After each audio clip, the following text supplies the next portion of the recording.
Rocking star Yash ಅಭಿನಯದ KGF ಚಿತ್ರದ first look ಇತ್ತೀಚೆಗಷ್ಟೇ ಬಿಡುಗಡೆಯಾಗಿತ್ತು.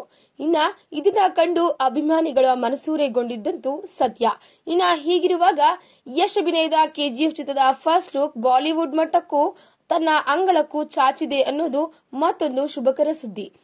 ಹೀಗಿರುವಾಗ ಈ ಚಿತ್ರದ ಬಗ್ಗೆ ಅನೂಪ್ ಭಂಡಾರಿ, ನೀರವ್ ಭಂಡಾರಿ, ರಕ್ಷಿತ್ ಶೆಟ್ಟಿ, ಶಾನ್ವಿ ಶ್ರೀವಾಸ್ತವ್, ಶ್ರದ್ಧಾ ಶ್ರೀನಾಥ್ ಹೀಗೆ ಹಲವಾರು ಕನ್ನಡ ಚಿತ್ರರಂಗದವರು ಟ್ವೀಟ್ ಮಾಡುವ ಮೂಲಕ ತಮ್ಮ ಸಂತಸವನ್ನು ಮತ್ತು ಶುಭಾಶಯಗಳನ್ನು ತಿಳಿಸಿದ್ದಾರೆ. ಆದರೆ ಯಾವೊಬ್ಬ ಕನ್ನಡದ ಸೂಪರ್ ಸ್ಟಾರ್ ನಟರು ಕೆಜಿಎಫ್ ಚಿತ್ರದ ಬಗ್ಗೆ ಯಾವುದೇ ಮಾತನ್ನ ಹೇಳಿಲ್ಲ. ಹೀಗಿರುವಾಗ ನಮ್ಮ ದೊಡ್ಡ ನಟರು ಕೆಜಿಎಫ್ನ ಚಿತ್ರದ ಬಗ್ಗೆ ಯಾಕೆ ಮಾತನಾಡಿಲ್ಲ ಎಂಬುದು ಇದೀಗ ಅಭಿಮಾನಿಗಳಲ್ಲಿ ಕೊರೆಯುತ್ತಿರುವ ಪ್ರಶ್ನೆ.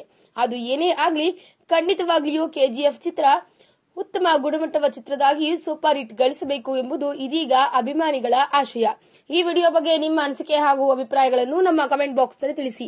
ಈ ವಿಡಿಯೋನ ಲೈಕ್ ಮಾಡಿ, ಶೇರ್ ಮಾಡಿ ಹಾಗೂ ಮತ್ತಷ್ಟು ಸ್ಯಾಂಡಲ್ವುಡ್ ಅಪ್ಡೇಟ್ಸ್ಗಾಗಿ ತಪ್ಪದೇ ನಮ್ಮ ಯೂಟ್ಯೂಬ್ ಚಾನೆಲ್ ಅನ್ನು ಸಬ್ಸ್ಕ್ರೈಬ್ ಮಾಡಿ.